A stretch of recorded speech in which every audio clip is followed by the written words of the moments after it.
Di Munich, Jerman, seorang petugas kebersihan lanjut usia bernama Ralph menjalani rutinitas malamnya seperti biasa. Dengan langkah santai, ia melewati pos keamanan tanpa hambatan dan memasuki kantor Manfred Fest, seorang politisi sayap kanan dan pengusaha yang bercita-cita menjadi kanselir Jerman.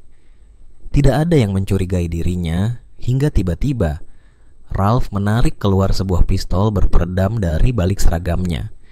Dalam hitungan detik, suasana kantor berubah menjadi kacau. Dengan ketenangan luar biasa, Ralph menembak para penjaga keamanan satu persatu dengan presisi mematikan. Tak ada peringatan, tak ada celah bagi targetnya untuk melawan.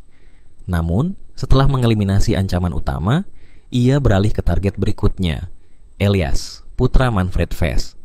Elias tidak langsung dieksekusi, ia hanya ditembak di kakinya. Namun, alasan dibalik keputusan itu tetap menjadi misteri. Alih-alih melanjutkan aksinya, Ralph segera melakukan pelarian yang tidak terduga. Dengan keahlian luar biasa, ia menuruni sisi gedung menggunakan tali pengaman, meninggalkan jejak minim di tempat kejadian. Sesampainya di tempat persembunyian, ia berdiri di depan cermin dan mulai melepaskan penyamaran satu persatu. Wajah tua Ralph perlahan menghilang, memperlihatkan sosok yang jauh lebih muda. Saat topeng terakhir dilepas, identitas aslinya pun terungkap. Ralph bukanlah siapa-siapa, melainkan pembunuh bayaran legendaris yang dikenal sebagai The Jackal. Keesokan paginya, The Jackal melanjutkan rencananya dengan tenang.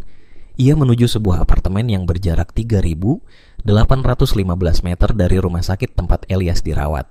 Dari kejauhan, ia menunggu dengan sabar hingga Manfred Fest tiba di rumah sakit untuk menjenguk putranya. Meski berada dalam penjagaan ketat, Manfred tetap menjadi sasaran empuk bagi The Jackal. Dengan presisi yang hampir tidak masuk akal, ia menarik pelatuknya. Dalam sekejap, satu peluru melesat tepat mengenai Manfred, menjatuhkannya seketika.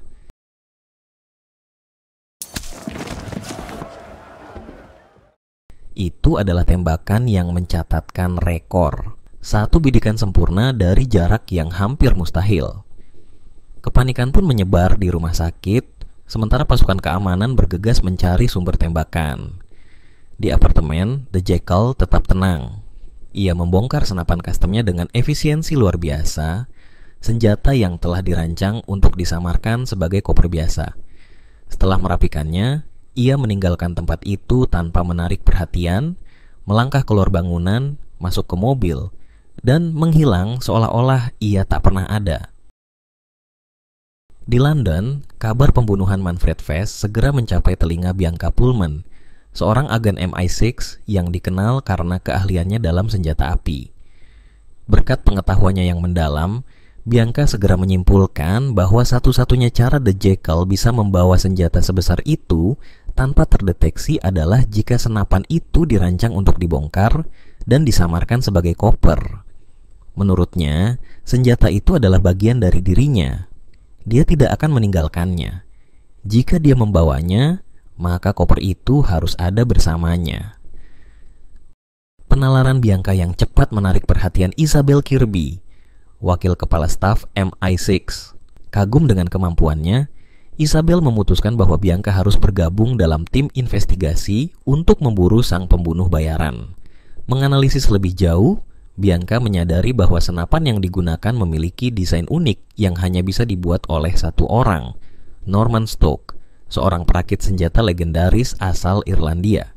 Norman telah lama menjadi buronan, membuat pencariannya menjadi tugas yang hampir mustahil. Namun, Bianca tidak menyerah. Ia memutuskan untuk menemui Alison Stoke, istri dari Larry Stoke, saudara Norman. Ketika Bianca mengonfrontasi Alison, ia mendapat respons yang tidak diharapkan. Alison menolak memberikan informasi apapun tentang keberadaan Norman. Tekad Bianca untuk mendapatkan jawaban mendorongnya mengambil langkah drastis. Ia menahan putri Alison, Emma, sebagai jaminan. Namun, takdir berkata lain. Emma, yang ternyata memiliki kondisi jantung yang tidak diketahui sebelumnya, mengalami serangan jantung mendadak saat berada dalam tahanan. Di tengah kepanikan, Bianca berusaha menyelamatkan Emma. Dengan penuh urgensi, ia ikut dalam ambulans menuju rumah sakit dan mencoba melakukan CPR. Namun, upaya itu sia-sia. Emma meninggal di tangannya. Tragedi ini segera berubah menjadi krisis pribadi dan profesional bagi Bianca, mencoreng reputasinya sebagai agen MI6. Sementara itu, jauh dari kehebohan di London, The Jackal menjalani kehidupannya yang lain di Spanyol. Ia tinggal di sebuah rumah mewah bersama istrinya, Nuria, dan anak mereka yang masih bayi, Carlito. Bagi Nuria, suaminya hanyalah seorang pria biasa bernama Charles yang sering bepergian untuk urusan bisnis. Ia tidak pernah mencurigai identitas asli pria yang tidur di sisinya setiap malam.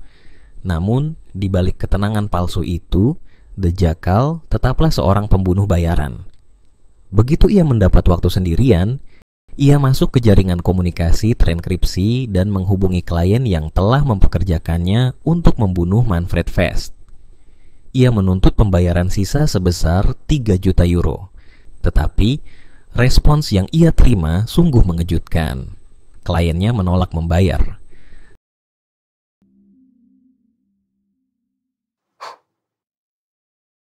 Di kota London, Bianca berhadapan dengan situasi pelik. Informannya, Sparrow yang bernama asli Allison, marah besar setelah putrinya, Emma, ditangkap. Namun, Bianca memilih untuk merahasiakan kebenaran yang lebih kelam. Emma telah meninggal di tahanan akibat gagal jantung yang tidak terdiagnosis. MI6 bergerak cepat untuk menutupi kematian ini, mendatangkan seorang agen khusus bernama Carver. Meski demikian, tekanan terhadap Bianca semakin besar karena ia belum mengungkapkan kebenaran kepada Allison. Kepala tim operasi Isabel mencoba meyakinkan Bianca bahwa ini adalah bagian dari strategi yang lebih besar. Dengan dorongan itu, Bianca tetap memainkan permainannya, berpura-pura bahwa Emma masih bisa diselamatkan. Sebagai imbalannya, ia menuntut Allison untuk memberikan nomor kontak Norman Stokes, sosok yang dapat menghubungkannya dengan jaringan bawah tanah yang lebih luas. Sementara itu di Spanyol, The Jackal menjalani kehidupan gandanya. Di rumahnya, ia membaca tentang Uledag Charles atau UDC dan proyeknya yang bernama River, sebuah inovasi keuangan yang diklaim akan membawa transparansi, tetapi juga diyakini bisa menciptakan kekacauan besar bagi sebagian orang. Namun, Jackal memiliki masalah lain. Klien yang mempekerjakannya untuk membunuh Manfred Fest belum membayar sisa pembayaran sebesar 3 juta euro. Dengan penuh amarah, ia mulai melacak jejak klien tersebut. Meski masih diselimuti kekecewaan, ia tetap menghadiri perayaan ulang tahun anaknya, menghadiahkan Carlito sebuah pesawat mainan. Namun, momen kebahagiaan itu terganggu oleh pesan dari banknya yang melacak pembayaran kliennya dari Munich. Tanpa ragu, ia segera mengakhiri perayaan dan meminta istrinya mengantarnya ke bandara. Di New York, sebuah kelompok rahasia tengah mendiskusikan pembunuhan terhadap UDC. Mereka mempertimbangkan apakah dapat memenuhi permintaan finansial dari Jackal. Di saat yang sama, UDC tampil di sebuah acara bincang-bincang, menyuarakan transparansi finansial total, termasuk asetnya sendiri. Kembali ke Inggris, Bianca dan tim MI6 menelusuri rekaman keamanan dari pembunuhan Manfred Fest. Mereka menemukan Jackal yang saat itu menyamar sebagai seorang pria bernama Ralph. Dari pengamatannya, mereka mengetahui beberapa ciri khas Jackal. Ia menembak dengan tangan kanan dan lebih memilih pistol 9 mm. Sebuah model standar yang pernah digunakan oleh Angkatan Bersenjata Inggris hingga tahun 2013. Mereka juga memperhatikan ranselnya yang berasal dari perusahaan kecil asal Inggris, memberi petunjuk bahwa ia mungkin berasal dari sana. Namun, tekanan semakin besar pada Bianca. Atasannya menolak memberinya lebih banyak waktu untuk menyelidiki lebih dalam. Sementara itu, The Jackal tiba di Munich untuk menyelidiki pembayaran yang tertunda. Dengan menyamar, ia bertemu dengan Zena Jansen, perwakilan klien barunya. Dalam pertemuan tersebut, ia mendapatkan pembayaran awal sebesar 20 juta dolar untuk membunuh UDC. Sisa 80 juta dolar akan diberikan setelah tugas selesai. UDC akan meluncurkan proyek River pada tanggal 28 bulan ini. Batas waktu yang tidak bisa dinegosiasikan, Jackal setuju untuk mengambil pekerjaan itu, tetapi hanya setelah ia menerima pembayaran awalnya. In future communications, we'll use the code name Rodan for the target. Very good. And we'll need a code name for you, too. Why not the Jackal? Namun, ia masih memiliki urusan yang belum selesai. Setelah mendapatkan informasi dari bank, ia menemukan bahwa pembayaran awal untuk pembunuhan Manfred Vess berasal dari akun perusahaan bernama Helen. Melalui penelusuran lebih lanjut, ia mengetahui bahwa akun tersebut terhubung dengan Elias Vess, putra dari Manfred Vess. Fakta ini mengungkapkan sebuah kebenaran mengejutkan. Eliaslah yang memerintahkan pembunuhan ayahnya sendiri. Namun, karena Jackal melukai Elias dalam prosesnya, Elias kini menolak membayar sisa uang yang dijanjikan. Di Belfast, Alison mempertimbangkan permintaan Bianca dan berdiskusi dengan suaminya, Larry. Ia ingin terbang ke London dan memutuskan untuk meminta uang kepada Norman Stokes. Dalam keputusasaan, Alison secara diam-diam mengambil foto nomor telepon Norman dari ponsel Larry dan mengirimkannya ke Bianca. Tak lama setelah menerima nomor itu, Bianca menelusuri lokasinya dan menemukan bahwa Norman berada di Belarus, tepatnya di kota Smarhon. Tanpa membuang waktu, ia dan timnya bergerak ke sana untuk menangkapnya. Namun, saat mereka menyerbu rumah persembunyian Norman, mereka justru disambut oleh hujan peluru. Dalam baku tembak yang brutal, 2 agen MI6 terbunuh. Norman berhasil melarikan diri dengan mobilnya, meninggalkan Bianca dan timnya dengan tangan kosong. Namun, di tengah kekacauan itu, Bianca melihat sesuatu yang menarik perhatiannya. Sebuah koper yang ditinggalkan di dalam rumah. Meski operasi ini berakhir dengan kegagalan, ia tahu bahwa koper tersebut dapat menjadi kunci untuk melacak pembunuh bayaran yang selama ini mereka buru. Di Bavaria, Jerman, The Jackal menerima konfirmasi dari kliennya di New York. Mereka siap untuk membayar total $100 juta untuk misi ini. Dengan kesepakatan yang telah dibuat, ia mulai menyusun rencananya untuk membunuh UDC sebelum batas waktu yang telah ditentukan. Larry dan Alison akhirnya mengetahui bahwa putri mereka, Emma, telah meninggal dunia. Dihantui kesedihan, mereka meninggalkan Belfast menuju Inggris untuk membawa pulang jasad putri mereka. Namun penderitaan mereka belum usai. Saat Alison berusaha mengatasi kenyataan pahit ini, Larry justru larut dalam keputusasaan. Saat ia sendirian, sebuah panggilan dari Norman mengubah segalanya. Sementara itu, Bianca baru saja kembali dari Belarus dengan sebuah penemuan mengejutkan. Koper yang ia temukan, ketika disusun kembali, ternyata merupakan sebuah senapan sniper tersembunyi. Penemuan ini menjadi kunci yang menjaga kelangsungan misi mereka. Meskipun tekanan untuk membubarkan tim semakin kuat, namun ancaman lebih besar mengintai di MI6. Kecurigaan terhadap keberadaan seorang mata-mata di dalam organisasi semakin mencuat, terutama setelah serangkaian informasi rahasia bocor ke tangan musuh. Di Munich, The Jackal beraksi kembali. Ia menyamar sebagai pria berduka yang hendak mengatur pemakaman ibunya. Dengan cerdik, ia berpura-pura mengalami migrain, membuat petugas pemakaman meninggalkannya sendirian di ruangan. Kesempatan ini ia manfaatkan untuk meretas komputer kantor, menginstal perangkat lunak akses jarak jauh. Dari sinilah ia mendapatkan informasi mengenai penerima warisan Vess dan detail pemakamannya. Sementara itu, Elias Vess masih dalam masa rehabilitasi setelah serangan The Jackal sebelumnya. Cedera parahnya membuatnya kesulitan berjalan. Namun bahaya yang lebih besar sudah menunggunya. Dalam perjalanan ke pemakaman ayahnya, ia tidak menyadari bahwa pengemudi mobilnya bukanlah orang yang seharusnya.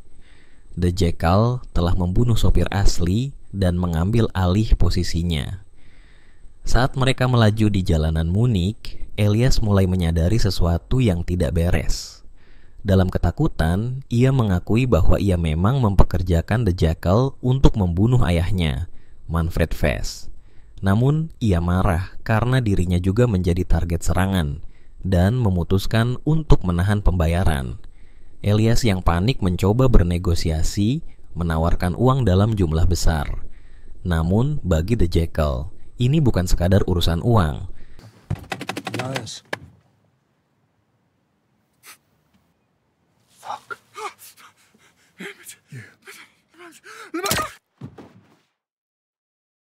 Dengan dingin, ia menembak Elias hingga tewas dan meninggalkan bom di dalam mobil, menghilangkan jejaknya. Di tempat lain, Nuria mulai menyadari bahwa ada sesuatu yang disembunyikan oleh suaminya. Kecurigaannya muncul setelah ia melihat sang suami di dalam taksi, padahal ia seharusnya menuju bandara. Saat ditekan melalui panggilan video, ia terpaksa mencari alasan untuk menghindari pertanyaan-pertanyaan tajam istrinya. Nuria yang tak puas mulai menggeledah kantor suaminya. Di dalam lemari, ia menemukan sebuah berangkas rahasia. Bersama ibunya dan saudaranya, mereka berusaha membukanya. Ketika kode yang mereka coba gagal, mereka beralih mencari dokumen pembelian untuk menghubungi produsen. Namun, yang mereka temukan lebih mengejutkan, sebuah pintu tersembunyi di balik cermin. Saat Nuria dan keluarganya berhasil mendobrak pintu tersebut, rahasia besar suaminya terbuka lebar. Uang tunai dalam jumlah besar, paspor palsu, serta berbagai perlengkapan penyamaran terungkap di hadapan mereka. The Jackal yang menyaksikan semua ini melalui rekaman keamanan menyadari bahwa kehidupan gandanya kini telah terekspos. Namun, ia tak punya waktu untuk bereaksi. Ponselnya bergetar dengan notifikasi peringatan keamanan. Rahasianya telah terbongkar dan waktunya untuk bertindak semakin menipis. Setelah pembunuhan Elias Vess, MI6 berusaha keras untuk menemukan jejak sang pembunuh, tetapi Jackal tetap tidak terdeteksi. Bahkan saksi yang mendengar kejadian melalui telepon hanya bisa memastikan bahwa pembunuhnya adalah seorang pria yang berbicara dalam bahasa Inggris. Sementara itu, Jackal berada di Prancis, di mana ia tampak kehilangan fokus dan secara tidak sengaja menabrak bagian belakang sebuah van. Ketika ia mencoba membayar pengemudi untuk menyelesaikan masalah, pengemudi menolak dan malah memanggil polisi. Dalam kepanikan, Jackal menembak mati pengemudi dan polisi, lalu menyusun ulang tempat kejadian agar terlihat seperti kedua pria itu saling membunuh sebelum ia melarikan diri. Di tempat lain, Bianca dan Halcrow mendapat informasi bahwa Jackal memiliki target baru dengan kode nama Rodin. Untuk mempersempit pencarian, Bianca bertemu dengan George Hans, seorang mantan perwira militer. Ia menanyakan apakah ada seseorang yang mampu melakukan tembakan dari jarak lebih dari 3.800 meter. George memberitahu bahwa hanya satu orang yang mungkin bisa melakukannya, Alexander Duggan, seorang sniper legendaris yang dipercaya telah tewas dalam ledakan 10 tahun lalu bersama seluruh timnya. Informasi ini tidak banyak membantu karena Duggan telah lama dianggap mati. Di sisi lain, Jackal menelepon Nuria yang panik setelah menemukan ruangan mata-mata miliknya. Ia membujuknya untuk bertemu di Paris, berjanji akan menjelaskan segalanya. Saat tiba, Nuria langsung menampar Jackal dan menuntut kebenaran. Jackal mengaku telah berbohong, tetapi meyakinkannya bahwa ia mencintainya. Ia tetap menyembunyikan kebenaran bahwa ia adalah seorang pembunuh, dan malah mengklaim dirinya sebagai seorang agen spionase dari orang-orang yang ingin memperkerjakannya. Ia berjanji bahwa setelah pekerjaan terakhirnya selesai, ia akan keluar dari dunia ini selamanya. Meskipun skeptis, Nuria akhirnya luluh. I'm a troubleshooter. Do you kill people? No. No, I don't kill people. No, it's industrial espionage. And sometimes, very rarely, it's illegal. Illegal. Sometimes I use false identities. Sometimes I'd buy people off. Sounds fucking dangerous. Di New York, tim Zena Johnson mendapatkan informasi bahwa Jackal berada di balik pembunuhan Elias. Mereka mulai meragukan kemampuannya untuk menargetkan UDC, tetapi ketika motifnya terungkap, pemimpin tertinggi mereka malah mengagumi karakter Jackal dan memutuskan untuk tetap mendukungnya. Sementara itu, Allison telah dibunuh oleh Larry karena telah menyerahkan saudaranya kepada polisi. Larry, yang kini menyamar sebagai Allison melalui telepon, menghubungi Bianca dan mengatur pertemuan dengannya. Saat mereka bertemu, Larry menyerangnya dengan pisau, meninggalkan luka di lengannya. Bianca berhasil melarikan diri dan meminta bantuan, tetapi Larry kabur sebelum polisi tiba. Ketika Bianca kembali ke rumahnya, ia mendapati Larry sudah lebih dulu sampai di sana dan menyandera putrinya. Dalam momen tegang, Bianca menembak dan melukai Larry di kakinya, memaksanya melepaskan putrinya sebelum akhirnya ditangkap. Namun, Larry tetap menolak memberikan informasi mengenai Norman. Di sisi lain, UDC sedang menikmati waktu di pulau pribadinya.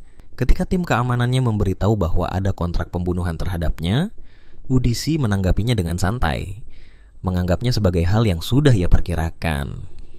Ia tetap bersikeras melanjutkan peluncuran Reaver, sebuah perangkat lunak revolusioner yang dapat mengungkap korupsi di kalangan orang-orang kaya dan berpengaruh, serta menunjukkan lokasi uang gelap mereka di seluruh dunia. Jackal tiba di Tallinn, Estonia, menghadiri sebuah acara di arena tempat UDC akan muncul. Ia mengamati lokasi untuk menemukan posisi menembak terbaik, tetapi tiba-tiba atap bergerak, membuatnya hampir jatuh dan menggantung di kabel listrik. Dalam kepanikan, ponselnya terjatuh ke kerumunan. Beruntung seorang pekerja bernama Rasmus membantunya mengambil kembali ponselnya, dan Jackal dengan cepat membangun hubungan dengannya. Saat Jackal kembali ke kamarnya di hotel, ia menemukan Zena sudah menunggunya. Untuk pertama kalinya, ia melihat wajah Jackal secara langsung. Setelah melacak keberadaan The Jackal, Zena memperingatkannya agar tidak bermain-main dengan klien yang telah menyewanya. Dia menegaskan bahwa mereka jauh lebih berkuasa daripada yang Jackal kira. Untuk menunjukkan keseriusannya, Zena mengungkap bahwa dia mengetahui tentang Norman Stoke. Dia mendorong The Jackal untuk menyelesaikan misinya, seraya memperingatkan bahwa mulai sekarang, dia akan selalu mengawasi pergerakannya hingga misi pembunuhan terhadap UDC tuntas. Di tempat lain, Bianca dan Vincent mengunjungi Larry di rumah sakit.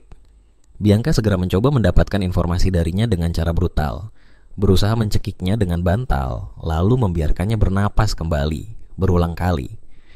Larry menolak untuk berbicara, tetapi setelah tekanan terus-menerus, akhirnya dia mengungkap bahwa Norman berada di Budapest.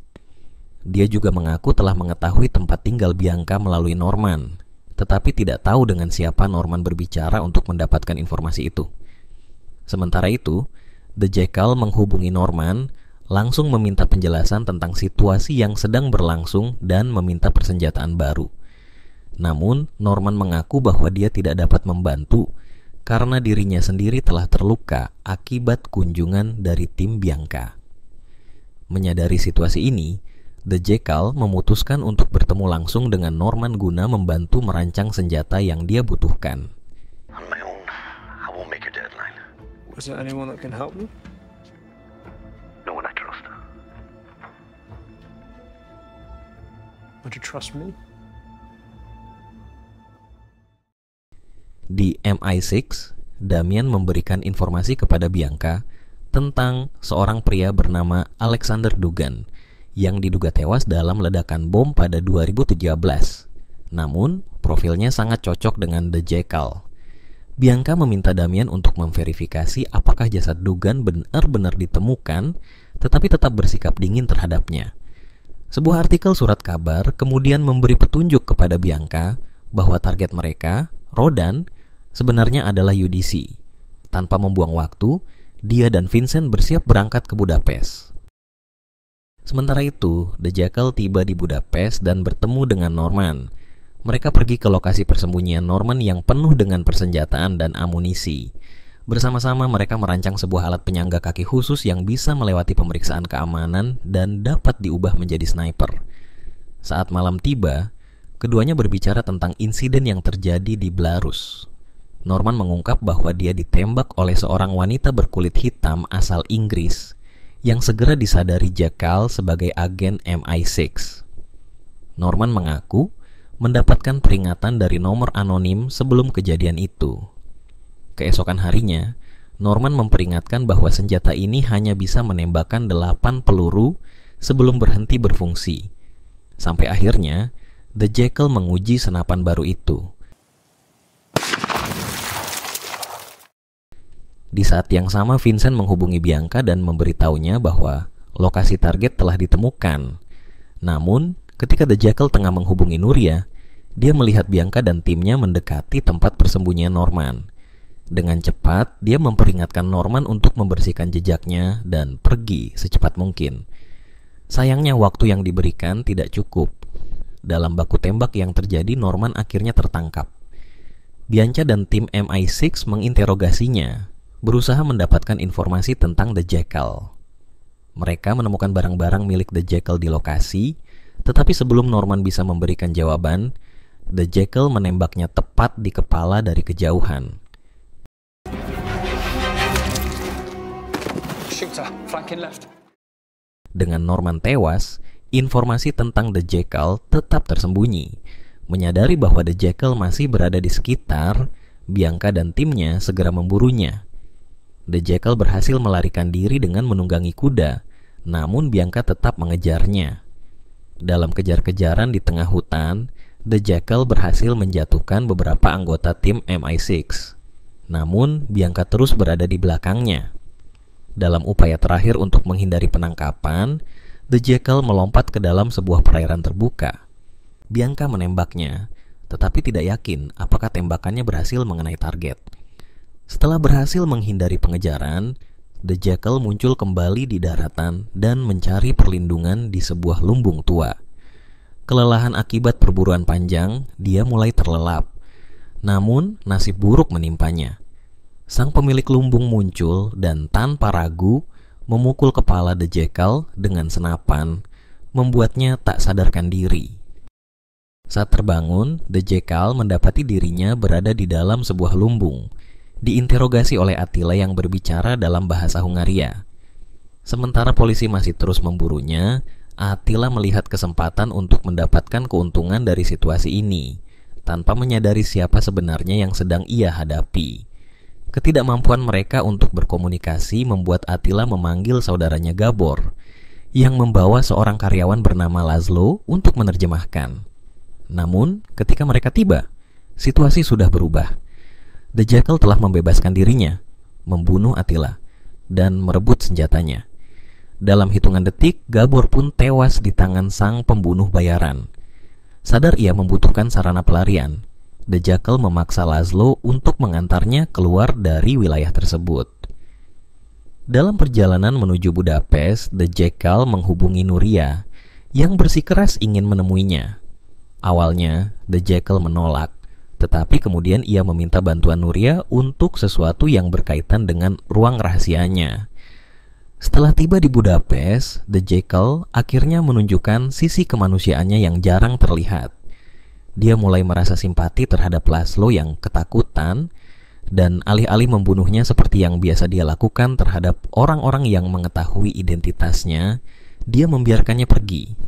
Namun, dia memperingatkan Laszlo untuk tidak pernah membocorkan informasi apapun tentang dirinya, atau konsekuensinya akan fatal. If anything happens to me, my colleagues will come to your house and they will kill your wife and your child in front of you. So when the police ask about me, you are going to tell them that you never saw my face. Can I trust you? Yes.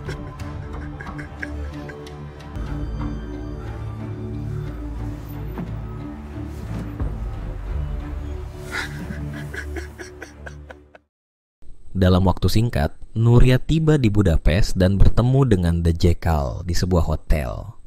Dia membawa peralatan penyamaran yang diminta, Dengan teliti, The Jekyll mengubah dirinya menjadi seorang pria tua yang lemah dan membutuhkan kursi roda.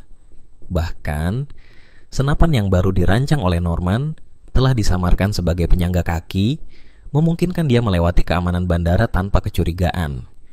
Tanpa menyadari bahaya yang mengintainya, dia naik pesawat menuju Tallinn, Estonia, tempat di mana UDC akan meluncurkan Project River. Namun, dia tidak sendirian. Bianca dan Vincent ternyata berada di penerbangan yang sama. Setibanya di Tallinn, sebuah insiden tak terduga terjadi. Polisi mendatangi apartemennya untuk menyelidiki kasus pencurian di unit di atasnya. The Jekyll bekerja sama dengan mereka, tetapi salah satu petugas tampak mencurigainya dan mencatat nomor teleponnya sebelum pergi. Tak lama setelah itu, The Jekyll tidak membuang waktu. Setiap langkahnya terencana dengan matang. Ia menghubungi Rasmus, seorang pria yang sebelumnya pernah membantunya. Pertemuan ini bukan sekedar reuni. Ini adalah bagian dari strategi. Di dunia The Jekyll, tidak ada hubungan yang terjalin tanpa tujuan. Setiap pertemanan, setiap sentuhan, setiap kata yang ia ucapkan adalah alat dalam permainannya. Saat mereka bertemu, The Jekyll memancarkan kehangatan yang hampir tampak tulus. Senyum yang diselipkan di antara percakapan, tatapan yang penuh perhatian. Semuanya bagian dari permainan pikiran yang ia kuasai. Malam itu, mereka menghabiskan waktu bersama, minum, dan akhirnya berbagi tempat tidur. Namun bagi The Jekyll, ini bukan sekedar pelampiasan atau ketertarikan pribadi. Dengan menempatkan dirinya dalam kehidupan Rasmus, ia akan mendapatkan akses dan informasi yang ia perlukan nanti. The Jekyll adalah seorang profesional, dan dalam permainannya tidak ada batasan sejauh mana ia akan pergi untuk memastikan misinya berhasil. 2 hari sebelum acara peluncuran River, The Jekyll telah menyiapkan rencana untuk membunuh UDC. The Jekyll kini memiliki akses orang dalam. Setelah menghabiskan malam dengan Rasmus, seorang pekerja di lokasi acara, ia memanfaatkan hubungan itu untuk mendapatkan akses ke gedung tempat peluncuran akan berlangsung. Menyamar sebagai seorang arsitek, ia meyakinkan Rasmus untuk membantunya menyelinap ke dalam gedung guna melakukan pengintaian lebih lanjut. Sementara itu, UDC terus menghadapi tekanan dari tim keamanannya yang mendesaknya untuk membatalkan peluncuran River. Menyadari bahwa nyawanya dalam bahaya, namun UDC tetap teguh pada keputusannya dan menolak untuk membatalkan acara. Di Cadiz, Spanyol, keluarga Nuria semakin curiga terhadap Charles dan bisnis misteriusnya. Mereka mengetahui adanya sejumlah besar uang yang tersembunyi di ruang rahasianya. Dengan berbagai alasan, adik Nuria mengambil sebagian uang tersebut agar dia bisa berinvestasi dalam sebuah bar. Namun, Alvaro memanfaatkan kesempatan itu lebih jauh dengan mengambil lebih banyak uang dari yang direncanakan dan bahkan mencuri sebuah senjata, tanpa menyadari bahwa The Jekyll mengawasi semuanya melalui kamera pengawasnya. Di sisi lain, The Jekyll kembali ke lokasi acara dan menyelinap ke tempat persembunyian yang telah ia siapkan. Sebuah ruang di langit-langit gedung, di mana ia bersembunyi selama 2 hari menunggu waktu yang tepat untuk bertindak. Dalam kesunyian, pikirannya kembali ke masa lalu, mengingat masa-masa di militer dan pertemuannya pertama kali dengan Nuria. Ketika hari peluncuran tiba, keamanan diperketat. Petugas keamanan, polisi, dan agen rahasia memenuhi tempat tersebut saat UDC bersiap untuk naik ke atas panggung. Demi keamanan, pidato UDC disampaikan dari balik kaca anti peluru. The Jekyll yang telah bergerak keluar dari persembunyiannya secara diam-diam menyingkirkan beberapa petugas keamanan untuk mendapatkan posisi tembak yang sempurna. Ia menunggu dengan sabar, menunggu UDC bergerak keluar dari perlindungan kaca anti peluru. Namun, sebelum ia sempat melepaskan tembakan, rencananya berantakan. Seorang penyerang tiba-tiba naik ke atas panggung dan mencoba menembak UDC.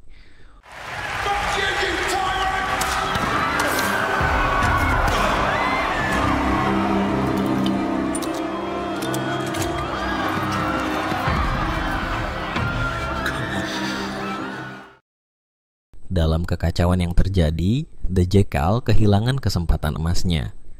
Tak ingin tertangkap, ia dengan cepat membaur ke dalam kerumunan yang panik dan meninggalkan lokasi tanpa terdeteksi. Namun, di luar gedung, seseorang memperhatikannya.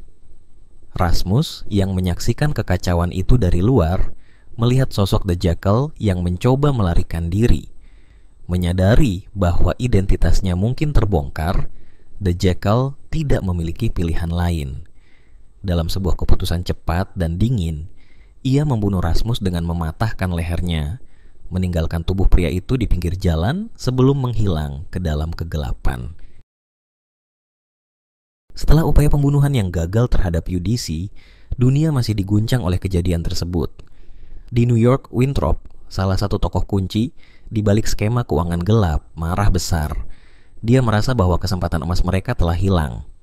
Baginya, kegagalan membunuh UDC berarti proyek River masih dalam jalur peluncuran, dan itu adalah ancaman besar yang tak bisa mereka abaikan. Proyek River bukan sekedar inovasi teknologi, tetapi sebuah sistem yang akan merevolusi dunia keuangan dengan transparansi total.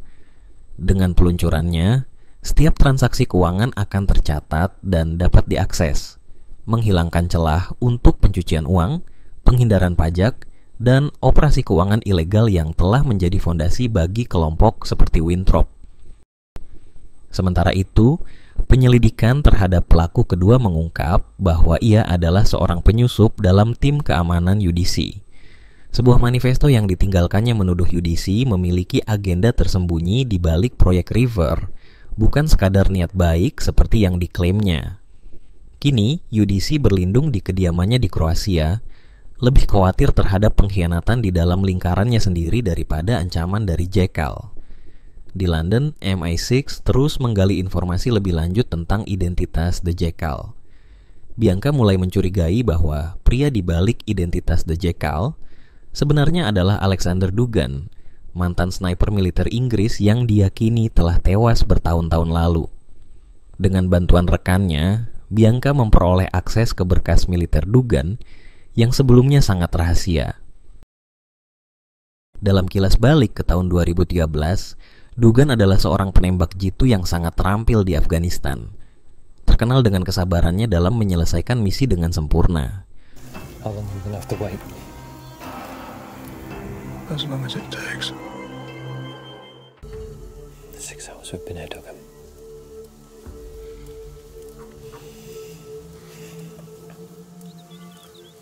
Target coming out of the compound.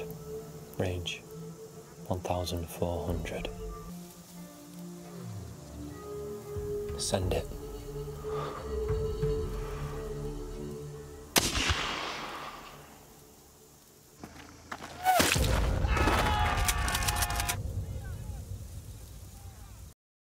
Setelah berhasil membunuh target bernilai tinggi, ia dan rekannya, Gary, pergi ke Siprus untuk beristirahat. Di sana mereka didekati oleh seseorang yang menawarkan mereka sejumlah uang untuk membunuh seseorang demi klien kaya. Duggan dan Gary menerima tawaran itu menggunakan keterampilan mereka untuk menyelesaikan pekerjaan dengan efisien. Dalam misi militer berikutnya, unit Duggan diperintahkan untuk menangkap seorang komandan Taliban hidup-hidup. Namun, mereka justru melakukan pembantaian brutal terhadap semua orang di sana, termasuk warga sipil tak bersalah. Untuk menutupi kejahatan mereka, mereka mengarang cerita bahwa mereka diserang dan memanggil serangan udara. Duggan, muak dengan kebrutalan rekan-rekannya, memutuskan untuk mengambil tindakan sendiri. Saat mereka meninggalkan lokasi dengan dua mobil bernama Phantom dan Jackal, Duggan dan Gary berhenti untuk memeriksa sesuatu yang mencurigakan. Saat yang lain menunggu di dalam kendaraan, Duggan meledakkan keduanya dengan bom kendali jarak jauh, membunuh seluruh unitnya. Hanya Duggan dan Gary yang selamat lalu menghilang dari radar militer. Fucking tricycle! Mounts up. Come on, mate, let's go.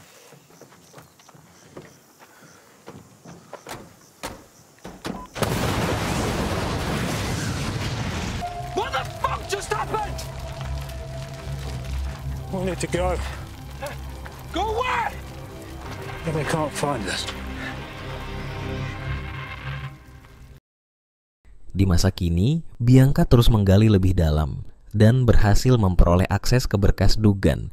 Meskipun dengan persyaratan ketat termasuk perjanjian kerahasiaan, dokumen tersebut menyatakan bahwa unit Dugan terbunuh dalam ledakan akibat ranjau darat. Tetapi Bianca tidak mempercayainya. Dia yakin bahwa Dugan telah memalsukan kematiannya dan kini beroperasi sebagai Jackal. Sementara itu di Spanyol, Nuria dan saudaranya menyaksikan berita tentang upaya pembunuhan UDC. Alvaro yakin bahwa Jackal adalah Charles. Nuria meskipun ragu, menghubungi Jackal untuk mencari jawaban. Responsnya justru mengonfirmasi ketakutannya. Jackal memerintahkan Nuria agar memastikan Alvaro tidak membicarakan kecurigaannya kepada siapapun. Berjanji untuk bertemu dengannya keesokan harinya, namun Nuria menuntut kejujuran penuh darinya. Bianca mengunjungi Larry di penjara. Larry yang penuh kebencian membandingkan dirinya dengan Bianca, mengatakan bahwa mereka berdua adalah pembunuh yang berbohong demi alasan yang benar. Bianca mencoba menyatakan penyesalannya atas kematian Emma dan Allison, tetapi Larry tidak mempercayainya. Dengan tatapan penuh kebencian, Larry mengeluarkan sebilah pisau kecil yang diselundupkan ke dalam ruangan dan dengan cepat menyayat lehernya sendiri di depan Bianca. Setelah kegagalan upaya pembunuhan sebelumnya, keamanan di sekitar UDC diperketat hingga level tertinggi. UDC memilih untuk berlindung di pulau pribadinya di Kroasia. Namun, The Jackal tidak jauh di belakang.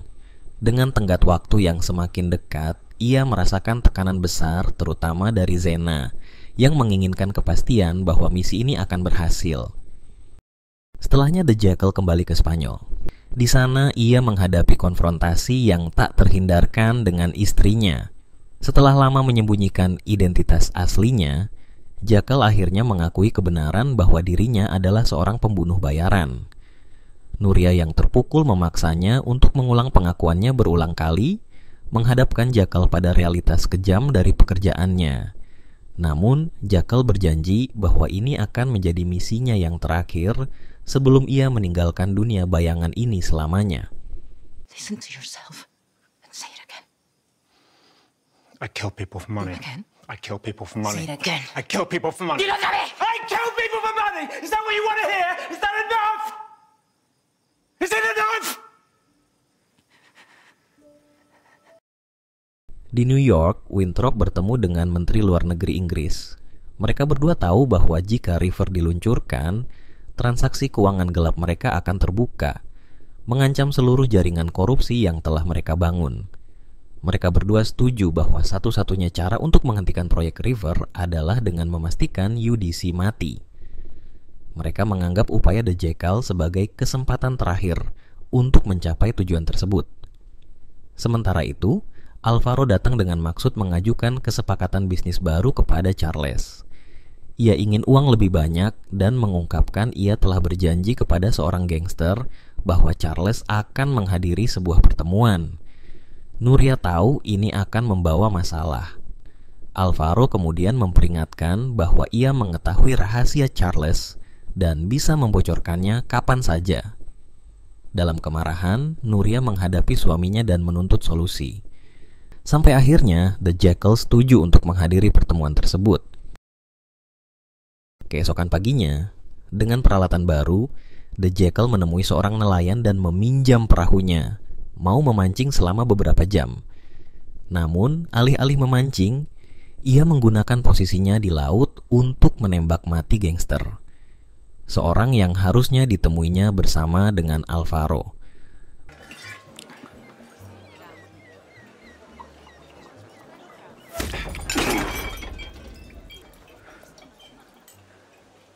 Jimmy?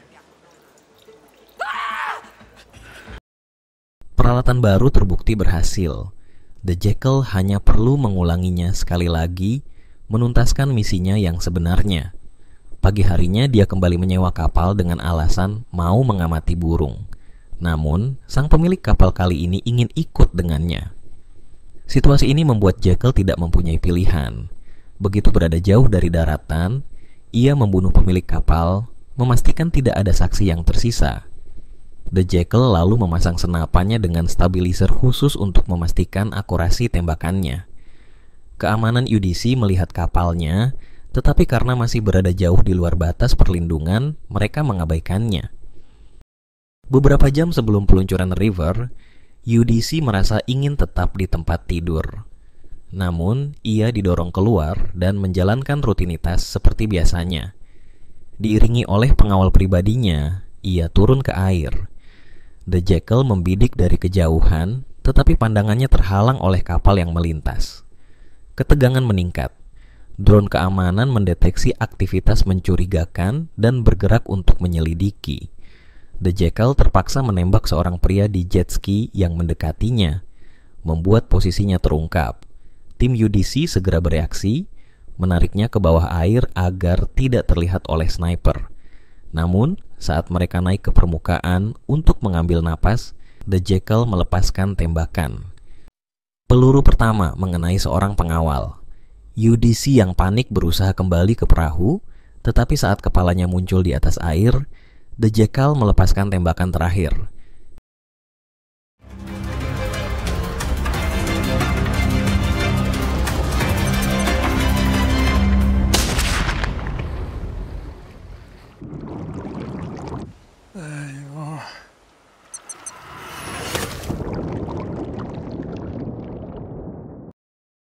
Misi telah selesai. The Jekyll segera meninggalkan tempat kejadian dengan kapalnya, meninggalkan kekacauan di belakangnya. Dengan hilangnya UDC, masa depan proyek River dan banyak pihak yang terlibat kini berada dalam ketidakpastian. Setelah tewasnya UDC, dewan perusahaannya memilih untuk menunda peluncuran River. Hal ini menandai misi The Jekyll sebagai sukses besar, namun di balik perayaan ini, pengkhianatan telah direncanakan. Kliennya yang dipimpin oleh Timothy Winthrop memutuskan untuk tidak membayar The Jekyll.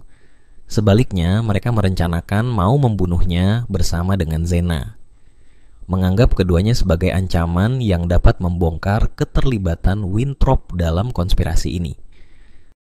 Sementara itu, MI6 secara resmi menutup kasus UDC, sebuah keputusan yang membuat Bianca frustrasi. Namun, pengungkapan mengejutkan terjadi. Isabel ternyata adalah mata-mata dalam MI6 yang sebelumnya telah membocorkan informasi kepada Norman Stokes tentang operasi Bianca. Lebih buruk lagi, Menteri Luar Negeri juga terlibat dalam konspirasi ini. Ia menginstruksikan Isabel agar membiarkan Bianca mengejar Jekyll hanya untuk menyingkirkannya setelah misi selesai, demi memastikan bahwa tak ada jejak yang tersisa dari keterlibatan mereka. Di tempat lain, melalui komunikasi digital, Jekyll menuntut pembayaran dari Zena. Zena kemudian menghubungi Leonora dan memberitahu bahwa Jekyll telah menghubungi mereka. Leonora berjanji akan segera mengirimkan pembayaran beserta bonus tambahan untuk Zena. Namun, Zena merasa ada yang tidak beres. Mengabaikan perintah untuk tetap berada di kamarnya, ia memutuskan kabur dan ternyata tepat karena seseorang telah dikirim untuk membunuhnya. Bianca dan rekannya tiba di Cadiz Spanyol dan bertemu dengan penyelidik yang menangani kasus pembunuhan gangster.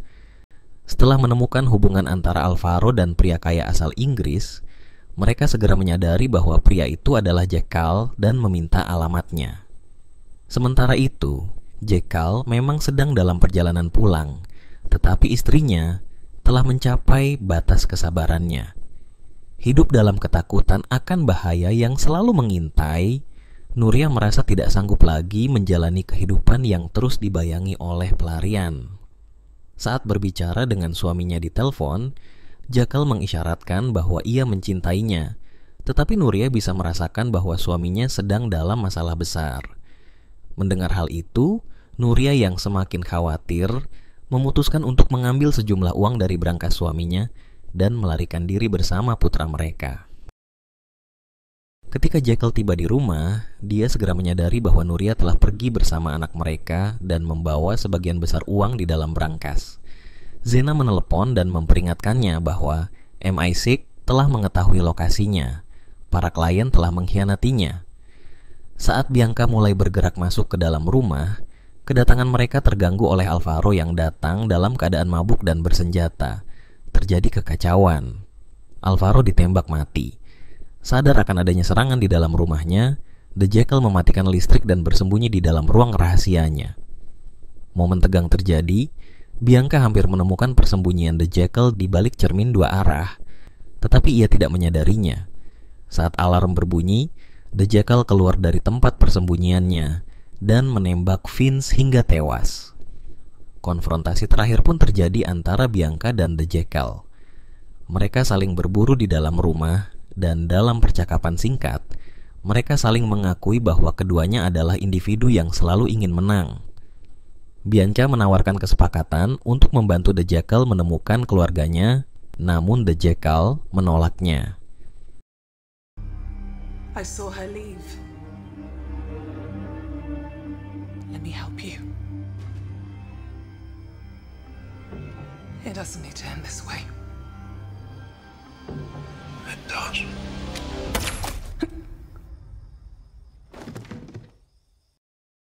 Setelahnya The Jackal segera keluar, mau mencari Nuria. Sebuah mobil melaju dengan kecepatan tinggi dan menabraknya. Namun, takdir berkata lain. The Jackal selamat dari kecelakaan tersebut, sampai akhirnya dia menemui Zena yang menyadari. The Jackal tidak senang jika ada orang yang tidak menepati janjinya. Zena yang kini bertekad untuk membalas dendam, dia memperlihatkan kepada Jackal siapa dalang di balik semua ini. The Jackal setuju. Namun sebelum itu, ada satu hal yang lebih penting baginya: menemukan Nuria dan Carlito.